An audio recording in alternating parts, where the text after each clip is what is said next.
Assalamualaikum warahmatullahi wabarakatuh. Salam sejahtera bagi kita semua. Salam Om Swastiastu, Namo Buddhaya, salam kebajikan.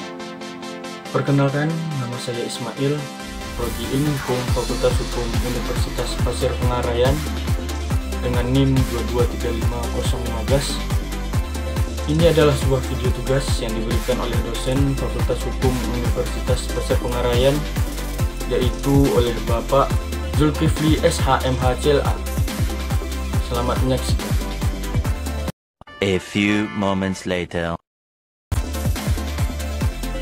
Hubungan hukum internasional dan hukum nasional.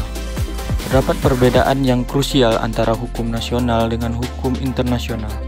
Objek pengaturan dari kedua sistem hukum itu sendiri terdapat perbedaan, yaitu hukum internasional memiliki negara sebagai objek utama dalam pengaturan, sedangkan hukum nasional lebih menekankan pada pengaturan hubungan antar individu dengan individu dan negara dalam wilayah yurisdiksi dari masing-masing negara.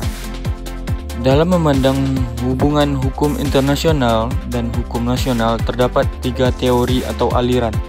Yang pertama ada teori monisme. Teori monisme yaitu teori yang memandang bahwa hukum nasional dan hukum internasional hanyalah merupakan hukum utama bagi hukum nasional. Yang kedua ada teori dualisme. Teori dualisme yaitu memandang bahwa hukum internasional memiliki status lebih rendah dibandingkan hukum nasional. Yang ketiga ada teori koordinasi. Teori koordinasi yaitu teori yang memandang apabila hukum internasional dan hukum nasional memiliki lapangan berbeda dan memiliki keutamaan di lapangannya masing-masing. Hukum internasional dengan hukum nasional tidak bisa dikatakan terdapat masalah pengutamaan. Melihat situasi terkini, dapat disaksikan bahwa tidak ada aliran yang lebih dominan antara monisme dan dualisme. Bahkan pemahaman teori koordinasi pun juga sudah berkembang sedemikian rupa. Antara hukum nasional dan hukum internasional bersinergi satu dengan yang lain.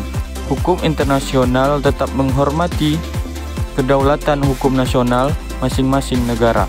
Sebaliknya, negara-negara juga kerap mengkomodikasikan atau mengintegritaskan hukum internasional dalam hukum nasionalnya.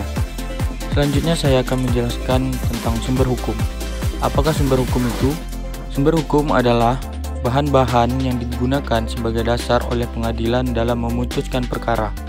Terdapat dua sumber hukum, yaitu sumber hukum material dan sumber hukum formil. Sumber hukum material ialah tempat dari mana materi hukum itu diambil. Sumber hukum material ini merupakan faktor yang membantu pembentukan hukum, misalnya hubungan sosial, hubungan kekuatan politik, situasi ekonomis, tradisi, keagamaan, kesusilaan, hasil penelitian ilmiah, perkembangan internasional, dan keadaan geografis. Selanjutnya adalah sumber hukum formil. Sumber hukum formil adalah sumber hukum ditinjau dari segi pembentukannya.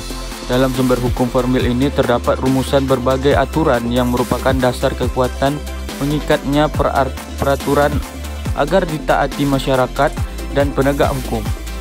Sumber hukum dalam arti formil yaitu yang pertama ada undang-undang, yang kedua ada kebiasaan atau adat, yang ketiga ada traktat, dan yang keempat ada jurisprudensi, dan yang kelima adalah pendapat ahli hukum terkenal. Demikianlah tugas ini saya buat. Lebih dan kurangnya saya mohon maaf. Mentari senja mulai tenggelam, hujan turun mulai terjatuh. Saya tutup video ini dengan salam. Wassalamualaikum warahmatullahi wabarakatuh.